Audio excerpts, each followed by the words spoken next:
మీనరాశి. ఈ మీనరాశి వారికి ఈ వారం అద్భుతమైనటువంటి ఫలితాలు కలగడానికి అవకాశాలున్నాయి.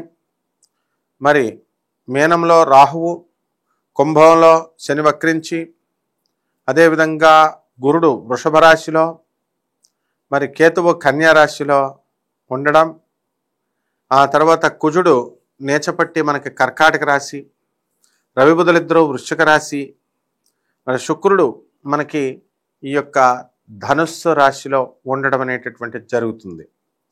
ఈ రాశి వారికి అందరికీ కూడా మరి అయ్యప్ప స్వామి మాలలు లేదా ఆధ్యాత్మిక రంగంలో ఉంటూ వీళ్ళు చక్కగా భజనలు మరి ఇవన్నీ కూడా చేసుకుంటూ దేవాలయ సందర్శనాలు వెళ్ళేటటువంటి అవకాశం ఈ యొక్క రాశి వారికి ఈ వారంలో జరుగుతుంది.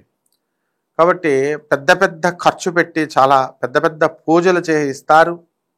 అందువలన డబ్బుకి ఎక్కడా కూడా లోటు కాకుండా మీకు అప్పుల రూపంలో అయినా సరే మీరు అడిగిన వెంటనే అప్పులు ఇవ్వడం అనేటటువంటిది జనం చేస్తారు.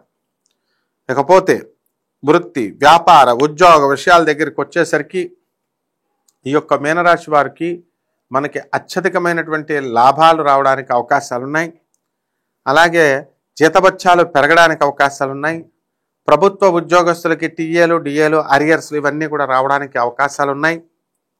ఇక మనకి ఈ యొక్క పెన్షనర్స్ ఎవరైతే ఉన్నారో మరి ఆ పెన్షనర్స్ కూడా మీరు పూర్తిగా వీళ్ళకి కోరుకున్న ఆదాయాలన్నీ కూడా రావడానికి అవకాశాలు ఉన్నాయి. పెన్షన్ సర్టిఫికేట్ చక్కగా తీసిస్తారు. పిల్లలకి జాగ్రత్తమ్మ, పిల్లలకు చూపించకుండా జాగ్రత్తగా చేసుకోండి అని చెప్తే వీళ్ళు తీసుకొచ్చి మరి ముసలి వయసులో ఎంతో కొంత ఉపయోగపడుతుందని చెప్పేసి మీ పిల్లలకు కనబడొద్దని చెప్తే మీరు ఆ పిల్లలకే తీసుకెళ్ళిస్తారు. దానివల్ల వేరే వాళ్ళని మీరు ఇబ్బంది పెట్టి మరి బ్యాంకులో సెక్యూరిటీ పెట్టించి వాళ్ళ చేత మీరు లోన్ తీసుకున్నది పనే వృద్ధులైనటువంటి మీకన్నా ఉపయోగపడుతుంది అనుకుంటే అది తీసుకెళ్లి వయసులో మరి సంపాదనా శక్తి ఉన్నటువంటి మీ బిడ్డలకి, అల్లుళ్ళకి, కూతుర్లకి, కొడుకులకి ఇచ్చుకోవడం అనేటటువంటిది అది కాస్త మళ్ళీ ఆ అప్పులు మీరే తీర్చుకోవాలా, వాళ్ళు తీర్చారు. కాబట్టి జాగ్రత్తగా ఉండండి. అలాగే ఇతరులకి జామీన్ ఇచ్చేటటువంటి వాళ్ళు చాలా జాగ్రత్తగా తీసుకోవాలా. ఇప్పుడు సుప్రీంకోర్టు ఆర్డర్స్ ఉన్నాయి. ఎవరికైతే మధ్యవర్తులుగా ఉండి ఎవరైతే మరి ఈ యొక్క సుప్రీంకోర్టు డైరెక్షన్స్ ప్రకారము మీరు కనుక సంతకాలు పెట్టి ఇరుక్కున్నట్లయితే ఇటువంటి వాళ్ళంతా కూడా మనం ముఖ్యంగా ఈ లా తెలుసుకోవాలా. సుప్రీంకోర్టులో ఒక్కసారి ఆలోచించండి అని చెప్తున్నారు. అటువంటి వాళ్ళు జాగ్రత్తగా ఉండండి, హామీలు గ్యారంటీలు పెట్టకుండా. ఇక ఇల్లు లేనటువంటి వాళ్ళు ఇల్లు కొంటారు, స్థలాలు లేనటువంటి వాళ్ళు స్థలాలు కొంటారు, సినిమా రంగాల్లో ఉన్నటువంటి వాళ్ళు గొప్పగా ఎదుగుతారు. అలాగే వ్యాపారస్తులు చక్కటి వ్యాపారాలు చేస్తారు. బట్టల షాపులు, బియ్యం షాపులు, లిక్విడ్స్ వ్యాపారము, వైన్ షాపులు, పాల షాపులు, డైరీ ఫార్మ్స్ ఇలాంటివన్నీ కూడా బ్రహ్మాండంగా వీళ్ళు చేయడం జరుగుతుంది. ఇకపోతే ఎలక్ట్రానిక్స్ సంబంధించి మరి అదేవిధంగా ఈ సాఫ్ట్వేర్ రంగాల్లో ఉన్నటువంటి వాళ్ళు చాలా జాగ్రత్తగా వీళ్ళు ఈ బిజినెస్లు చేసుకోకుండా చూసుకోవాలా. అదేవిధంగా ఈ యొక్క రాశి వారికి, మీనరాశి వారికి జరగబోయేటటువంటిది ఏమిటి అని అంటే మనకి స్నేహితులతో విందు వినోద కార్యక్రమాల్లో పాల్గొనడం జరుగుతుంది. మీదే ఖర్చంతా కూడా, అయినా బాధపడరు.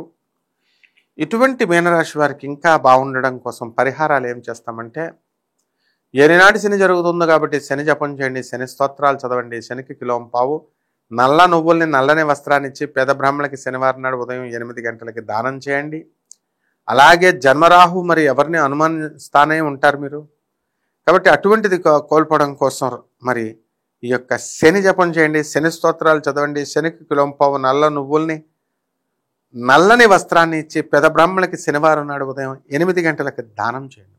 అదేవిధంగా దశమహావిద్యల్లో ఒకటైనటువంటి మహాకాళి అమ్మవారి యొక్క హోమాన్ని మీ ఇళ్లలో జరిపించుకోవడం ద్వారా అద్భుతమైనటువంటి ఫలితాలు మీకు లభిస్తాయి. అలాగే రావి చెట్టు చుట్టూ ప్రదక్షిణాలు చేయండి ఒక 21 సార్లు. అలాగే రావి ఆకు పైన శ్రీరామ అని రాసి ఆ ఆకుని శివలింగం పైన మీరు పెట్టండి. ఎక్కడైనా సరే ఈ బయట చాలా గుళ్ళు బయట చాలా ఉంటాయి. మారేడాకును కూడా ఉపయోగించి పెట్టండి. ఈ విధంగా కనుక చేసినట్లయితే ఈ వారం చాలా అద్భుతమైనటువంటి ఫలితాలు మీకు లభిస్తాయి. శుభమస్తు.